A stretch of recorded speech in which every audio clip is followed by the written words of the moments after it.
rather than a protest, we celebrate the world we want to create. We celebrate the vision of the world we want, which is everything for everyone. No one gets seconds until everyone gets firsts.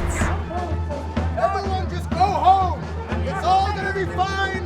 The billionaires have it under control, I promise.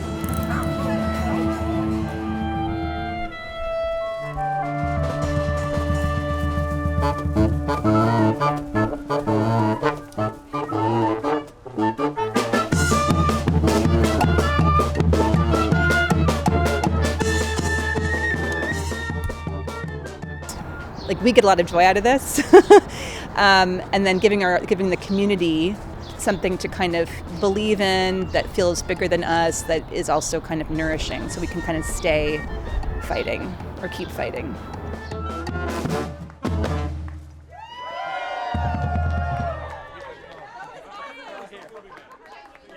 Thinking about immigration, thinking about housing, thinking about food access, and all those things, climate change, and where does the economy and capital and all the different forms of capital that we have, how can we look at it differently and just look at it in a model of really sharing. I'm from across the Hudson River in Rockland County, so to connect with folks in Westchester, but I know there's folks here from all over the country and even internationally, to just have conversations about things that we want to change and concerns we have, and that we don't have to feel alone about them.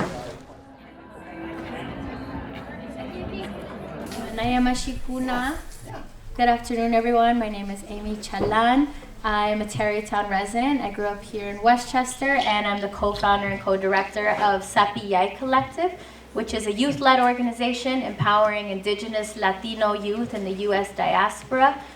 We grew up here, but we also are tied to our ancestral lands, Ecuador, to our indigenous lands, but right now we're all here as guests.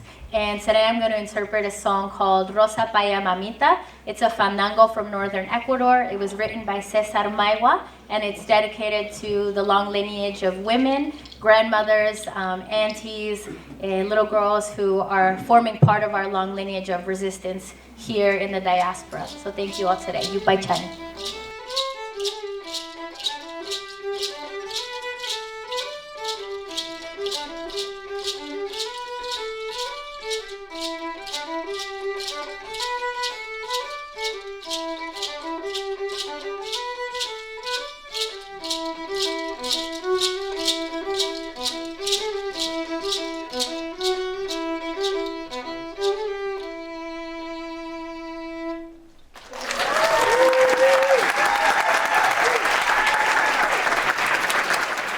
This poem is about recognizing your potential for greatness, whatever that means to you.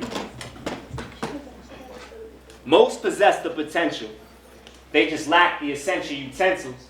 But see, you have to beware of those trying to distract you with an illusion of truth. That's what illusionists do. See, some things can't be proven. So here's a pen and a pad. You draw your own conclusion. I got my philosophy, but they can't properly interpret my ideology, so they pass it off as arrogance. Please, don't get it confused like most do. I'm destined for greatness, it's so true. But then again, so are you.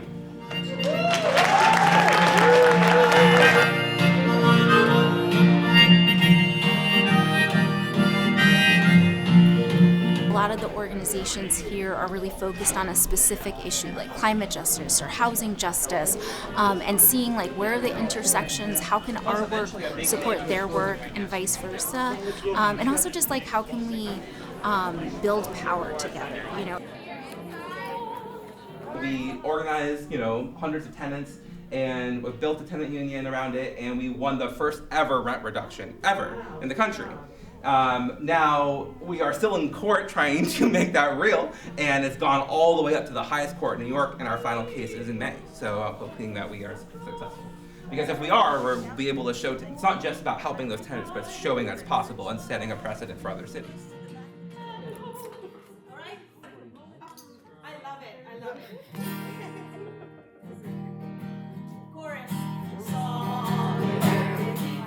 The U.S., when it wants to understand how do you, silence dissenting voices, Israel has a very deep and overarching security apparatus that works on this. And it's something that U.S. officials constantly look at, and they look up to that. And I think that's why, even if Palestine is a distant issue for you, you have to understand that whatever happens in this issue will eventually impact you as well. And that's why you should care. A lot of the same people who were organizing for Palestine that were also working against fossil fuels and working against showing the connections that the same people who are the number one funders of methane gas are also the number one funders of drone bombs, So that kind of connection was what really pulled me into that the targets are the same. 53 worker co-ops that are functioning in New York City now. There's maybe 1,700 what we call affordable housing co-ops. There's 123 CSAs. Solidarity economy value chains, which we'll get into what that is, need an ecosystem to really thrive and challenge the status quo and capitalist economy around us. The first priority of every economy has to be the right to live. The 5 minimum necessities of life need to be guaranteed to everyone: food, clothing, shelter, education, medical care. Sometimes we're hurting, and because of that, we tend to hurt others around us. So sometimes if we open our hearts and open our minds to hear each other out, that's when we can come to compromises. That's when we can sit down and say, you know what, I'm sorry, how can I fix this? How can we fix this together? Giving out food is a charity model, and it's unsustainable. We've got to grow. Like you said, we have to grow food at a local level. Right now, it took us maybe, 7 years or so to get the school board to agree to begin to create a farm on one of its properties. And so students are getting trained, and that's where our future urban farmers are going to come from. So we're really pushing for that.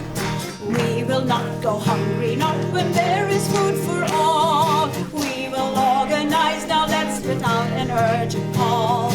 We'll have superpowers, though each one of us is small. Together we are strong. We're not lying down in front of the bulldozers like some of the folks here are, but we are critically connected to them because we're trying to build the solutions. That this is a nice interface kind of place for us to be, to bring that all together.